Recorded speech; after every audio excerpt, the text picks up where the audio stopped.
ನಗರದ ಕನಕದಾಸ್ ಕಲ್ಯಾಣ ಮಂಟಪದಲ್ಲಿ insights academy Bengaluru ಹಾಗೂ ವಿವೇಕ ಐಎಎಸ್ ಕೆಎಎಸ್ ಅಕಾಡೆಮಿ ಸಂಯುಕ್ತಾಶ್ರಯದಲ್ಲಿ ಒಂದು ದಿನದ ಉಚಿತ ತರಬೇತಿ ಕಾರ್ಯಾಗಾರವನ್ನು ಹಮ್ಮಿಕೊಳ್ಳಲಾಗಿತ್ತು. ಈ ಕಾರ್ಯಕ್ರಮವನ್ನು ಇನ್ಸೈಟ್ಸ್ ಅಕಾಡೆಮಿ ಸಂಸ್ಥಾಪಕರಾದ ವಿನಯ್ ಕುಮಾರ್ ಜಿಬಿ ಉದ್ಘಾಟಿಸಿ ಮಾತನಾಡಿದ ಅವರು, ಜೀವನದಲ್ಲಿ ರಿಸ್ಕ್ ತೆಗೆದುಕೊಳ್ಳದಿದ್ದರೆ ಏನೂ ಮಾಡಲು ಆಗುವುದಿಲ್ಲ.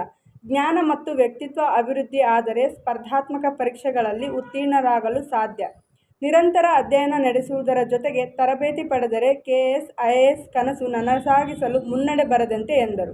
ಕಾರ್ಯಕ್ರಮದ ಅಧ್ಯಕ್ಷತೆಯನ್ನು ವಹಿಸಿದ ಮಾಜಿ ಸಂಸದ ಕೆ. ವಿರೂಪಾಕ್ಷಪ್ಪ ಮಾತನಾಡಿದರು. ಈ ವೇಳೆ ಐಆರ್ಎಸ್ ಶಾಂತಪ್ಪ ಕುರುಬರು, ತಹಸೀಲ್ದಾರ್ ಅರುಣ್ ಕುಮಾರ್ ದೇಸಾಯಿ, ಕಮಿಷನರ್ ಮಂಜುನಾಥ್ ಗುಂಡೂರು ಸೇರಿದಂತೆ ಅನೇಕರಿದ್ದರು.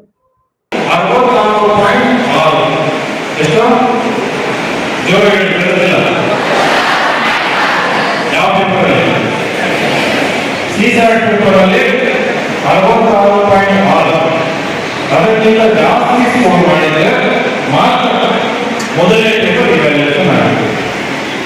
ಎರಡನೇ ಪೇಪರಲ್ಲಿ 66.6 ಜಾಸ್ತಿ ಸ್ಕೋರ್ ಮಾಡಿದರೆ ಮಾತ್ರ ಮೊದಲನೇ ಪೇಪರ್ ಅದು ಜನರಲ್ ಸ್ಟಡೀಸ್ ಇವ್ಯಾಲ್ಯೂಯೇಷನ್ ಆಗುತ್ತೆ.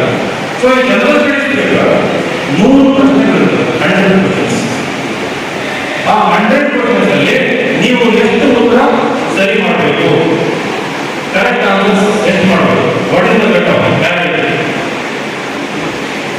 ಈಗ